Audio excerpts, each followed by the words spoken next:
Autofocus lock. Okay, so there's a couple ways we could do this, and let me explain why we do it. We need to learn this before we can move on. In this scene, I have an object right here that is in focus, and all other things are out of focus.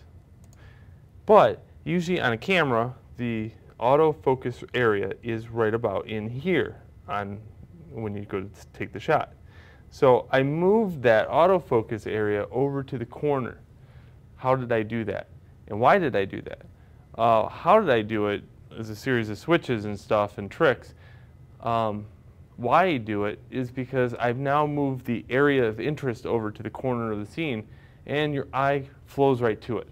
My eye goes right to that because it's the first thing in focus. So you can really make some cool compositions this way because you're actually directing the person looking at the photo in the area that you want them to be at. Okay, let's look at the next picture. In this picture, I have the focus area in the center. So immediately, again, my focus goes right there and I see that glass. Even though it's the same shot, it's just I've moved my center of interest. Okay, next picture. Next picture is the background. I can now see the wine bottle. So is it about the wine bottle now? It could be. And then you get all areas of interest like this where everything's in focus, which becomes a thing we call flat or boring. Okay, we'll go into flat and boring later, but for right now, let's go into cool and dynamic. Let's look at our setup for a camera here. Okay, first off, let me get it to focus on the camera itself. So this is auto and manual. Okay, we're going to be switching between these two. Now, there is another way to do this, and we'll learn that way when we start getting into hand holding a camera. But for right now, just know that that is right here.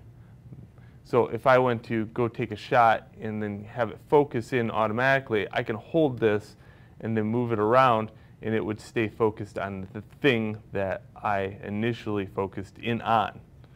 Okay, again, we'll study this a little bit further when we talk about hand holding a camera compared to composition tripod work. Okay, so for right now, this is our baby, and we're going to be needing a remote. And that's why we can't use the button, because it defeats the purpose of the remote anyway. This one does not. All right, now this is kind of complicated, I won't lie, as far as like trying to teach it over the years. I can't show you the dots in here. There's no way for me to do that. There's 4, 5, 6 dots, and when you click this button, when this is on auto, you'll hear a beep. So,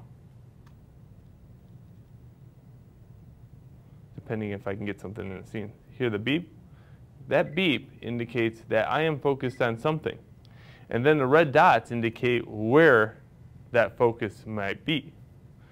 So my suggestion to you is grab a camera, put it in autofocus for a second, and then aim it at something, and then lightly press the shutter button. Watch the little red dots. What are they on? That's the thing that is in focus. Okay? Do that first, and then come back to this video and proceed. All right, now that you've played around with that a little bit and you see what the dots are doing and you can focus in on things and voila, they become sharp, let me answer a question that's going to be asked, hopefully maybe be asked. Why wouldn't I just use manual focus? And the answer for that is simple. You have never got your eyes checked. Or if you have got your eyes checked, you might find that your eyes are not perfect. But you want your photos to be perfect. So that's a contradictory thing. Think about autofocus for a minute and think about being in a school with 25 students and like 20 of them have never got their eyes checked. I teach autofocus. I use autofocus, and then I teach these tricks to manipulate autofocus. That way the object in the scene maintains the sharp quality it deserves. So if you want to use manual focus, that's fine. Just you're going to fall into that, hey, I find out why he's teaching autofocus very quickly trap. Now, let's go like this. First off, we're going to aim at something like the first goblet right there on the left. Here's what I like doing. If I'm doing compositioning work with a tripod, I have a flashlight. Ooh, okay. And why is that? Because now I can direct light towards it and then have a very sharp area. Now this might seem a little weird, but remember it's compositioning work on a tripod, still life we're talking about. So I'm going to turn this into autofocus. And you're going to see my head pop into the scene. And I'm going to aim at the goblet. Okay? Now, I'm going to lean up. I'm going to shine that light on there, and I'm going to lightly press the shutter at the same time. Bingo. Okay? Shut the flashlight off. Turn this on manual. Okay. Don't move it on the tripod as far as the tripod's concerned, but you can swivel it around. And that's what this is for right here. If you look here, I can clamp and I can rotate around. As long as I'm not moving forward or touching the lens in any way going forward, it'll stay maintained in its focus region. So anytime I let go, it's secure. Anytime I clutch it. And this tripod is a Manfrotto 322 RC2, in case you're interested. It's amazing in a box. All right, so let's go back to our composition. And we're going to aim it and frame it into the area so that everything is viewable. And I'm not really touching anything other than the clutch, and then I'm letting go of the clutch. Okay. So, how are we going to see the picture? Well, quite easy. Also, you will have to watch the video on turning the remote on, but maybe I'll just cover that very quickly here. So, if you look here below, I'm in I, and I'm going over to the S for shutter, and I'm turning that on remote. And I'm using the joystick up here above. Okay, good. Now, I want to first get the camera in the area. There we go. Now I want to find out if it's in the right setting as far as my bar is concerned. So I'm going to put it back on time, off time, and I'm just using the wheel up here. Sorry, let me zoom out just a little bit so I'm not always manipulating the camera.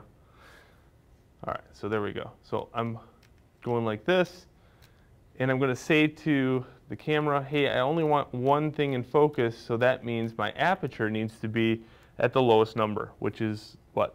The widest hole. Then I have to worry about time, and I'm going to crank back time until my light meter is about right there. Okay. Now, during that whole time, I probably bumped the composition all to heck, so let me refocus the composition or realign the composition. There we go. All right. Now, that means we'll have a trial run. Here's my remote, and I can go, yep. And still open, good. So click, give it a couple seconds, and close. Good, mechanically it's working fine. Now how are you going to remember all that, right? Well, that's what the video is for. The fact is I just went through a sequence of events that you have to do. You don't have to do all the sequence of events. That's just the very first sequence of setting up the camera for this workflow.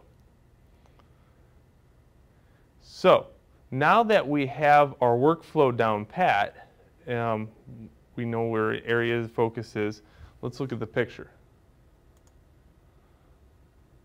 Ooh, isn't that cool? Okay, so look at the goblet up front. And let me zoom in on it. It'll take a second to load, and voila. So just to prove that, let me go in here and make sure that that is the correct tether. So I see that my tether is off. So capture, start tether capture. Okay. There we go. So let's click the camera. Shutter's open. Shutter's closed. Yep, that was a shot. So just make sure that your camera is in fact tethered, and that's the step for tethering the camera. Now if we want to move our composition over, this is how you do it. Let's repeat the events. Okay, first off, turn on autofocus. Look for the new area of interest, which is now going to be the center object. Lightly press the shutter until you see the two dots appear on that piece. Sometimes it's really hard and difficult to get the actual little dots to like that object. Okay, once you do, turn it back on manual.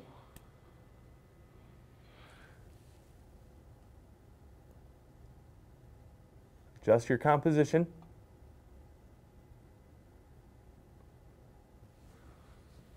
All right, now use the remote.